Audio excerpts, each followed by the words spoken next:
प्यारे भैया बहन, आज का दिन आप सभी के लिए मंगलमय हो। आज हम लोग पढ़ेंगे राष्ट्र की दृश्य कल्पना। देखिए, किसी शासक को एक चित्र या मूर्ति के रूप में अभिव्यक्त करना आसान है, लेकिन एक राष्ट्र को चेहरा कैसे दिया जा सकता है, यह कठिन है। 18वीं और 19वीं शताब्दी में हमारे कलाकारों ने राष्ट्र का मानवीयकरण करके इससे कठिन प्रश्न को हल किया। उन्होंने एक देश को कुछ ऐसे चित्रित किया जैसे वह कोई व्यक्ति हो। उस समय राष्ट्र को नारी के वेश में प्रस्तुत किया जाता था।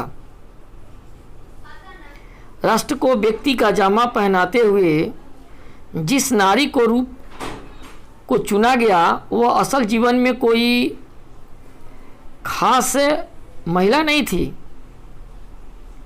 यह तो राष्ट्र के अमूर्त विचार को ठोस रूप देने के लिए एक प्रयास था।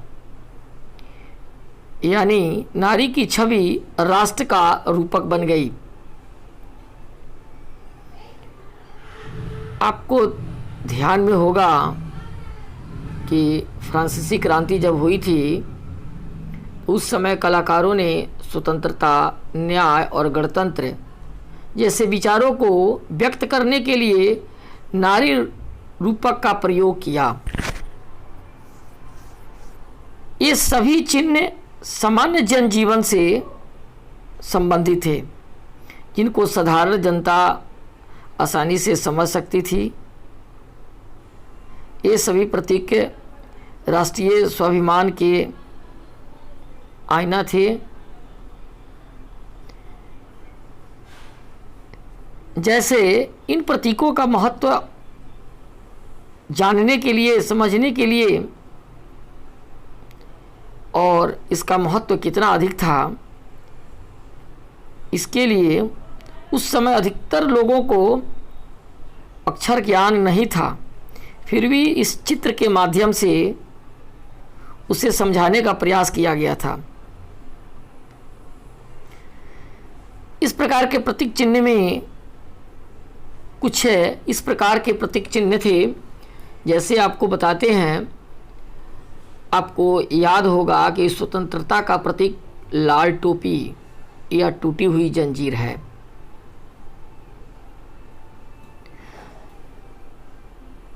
उसी प्रकार से इंसाफ को दिखाने के लिए, न्याय को दिखाने के लिए आंख पर पट्टी बांधी हुई और हाथ में तराजू ली हुई एक चित्र, एक नारी की प्रतिमा दिखाई देती है।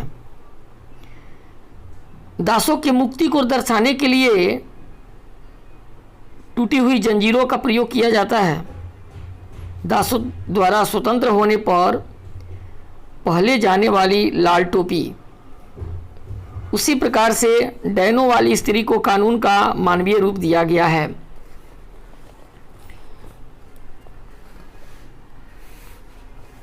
देखिए, फ्रांस में राष्ट्र के प्रतीक के रूप में लोकप्रिय ईसाई नाम मेरियन दिया गया है। उसे लाल टोपी, तिरंगा और कालगी के साथ दिखाया गया है। और इस प्रतिमा को, यानी मेरियन की प्रतिमा को सार्वजनिक चौक चौराहे पर लगाई गई ताकि जनता को एकता के राष्ट्रीय प्रतीक की याद आए। लोग इससे अदम्य शक्ति स्थापित कर सकें। मरियन की छवि सिक्कों पर, डाक टिकटों पर अंकित कर दी गई। अगर देखा जाए तो उसी प्रकार से जर्मन राष्ट्र का रूपक बन गई। चक्षुष अभिव्यक्ति में जर्मनिया बलूत वृक्ष के पत्तों का मुकुट पहनती थी, क्योंकि जर्मन बलूत जो है वहाँ के लोगों के लिए वीरता का प्रतीक है, और वीरता के प्रतीक होने के कारण इसको ऐसा रूप दिया गया है। देखिए यहाँ चित्र दिया हुआ है, आप चित्र देखेंगे, ये जर्मनिया का चित्र है जो कलाकार फिलिप वेट ने 1848 में इस चित्र को बनाया है। यह वहाँ का एक राष्ट्रीय प्रतीक चिन्ह है। इसे सेंट पॉल चर्च की छत से लटकाना था, और जहां मार्च 48 में फ्रैंकफर्ट संसद बुलाई गई थी। इसी प्रकार से देखिए प्रतीकों के अर्थ के रूप में यहाँ दिया हुआ है गुण और उसका महत्व बॉक्स में दिया हुआ है। देखिए टूटी हुई जंजीर, आज़ादी मिलना। वाज छाप कवच, जर्मन साम्राज्य की प्रतीक शक्ति। बलूत पत्तियों का मुकुट, बहादुरी। तलवार, मुकाबले की तैयारी। तलवार पर लिपटी जैतून की डाली, शांति की चाह। काला, लाल और सुनहरा तिरंगा। 1848 में उदारवादी राष्ट्रवादियों का झंडा, जिसे जर्मन स्त्रियों के ड्यूक्स ने प्रतिबंधित घोषित कर दिया था। उगते हुए सूर्य की किरणों को एक नए युग का सूत्रपात के रूप में प्रदर्शित किया गया है। यह प्रतीक चिन्ह है, इसको प्रतीक चिन्ह के रूप में माना गया है। देखिए नीचे और भी सारे चित्र हैं और गतिविधियां हैं। देखिए एक नीचे महिला को सोए हुए रूप में दिखाया गया है। ये क्या है बॉक्स 3 में? देखिए जर्मनिया के गुणों को पहचानने और तस्वीर को प्रतीकात्मक अर्थ की व्याख्या करने। 1836 की एक पुरानी रूपात्मक तस्वीर में बेइत ने काइजर के मुकुट को इस जगह चित्रित किया था जहां अब उन्होंने टूटी हुई बेड़ियां दिखाई है। इस बदलाव का महत्व स्पष्ट हो रहा है इससे। फिर से एक गतिविधि और दिया हुआ है, इसको आप देखेंगे और मन ही मन कल्पना करेंगे कि 1848 में फ्रैंकफर्ट के नागरिक हैं और संसद की कार्रवाई के समय ये सभी वहाँ मौजूद हैं। यदि आप हॉल ऑफ ड्यूटीज में बैठे होते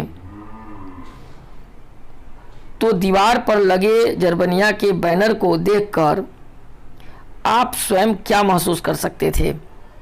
अगर आप हॉल ऑफ द ड्यूटीज में बैठी महिला होती तो इस तस्वीर को देखकर क्या महसूस करती? आप दोनों के भाव को जान सकते हैं, लिख सकते हैं, बता सकते हैं। ये सभी राष्ट्र के प्रतीक चिन्ह हैं। यहाँ पर देखिए पुनः जर्मनिया गार्डिंग द राइन का चित्र दिया हुआ है, अंतिम चित्र है। यह 1860 में लॉरेंज क्लासेन का बनाया हुआ चित्र है। ये जर्मनिया की तलवार पर खुदा हुआ है। जर्मन तलवार जर्मन राइन की रक्षा करती है, इसीलिए उस तलवार पर इस चित्र को अंकित किया गया है और इसको शक्ति के रूप में प्रदर्शित किया गया है। तो इस प्रकार से आपको राष्ट्र की दृश्य कल्पना ब्रिटेन के विषय में आपको बताया गया। आज के लिए इतना ही, धन्यवाद।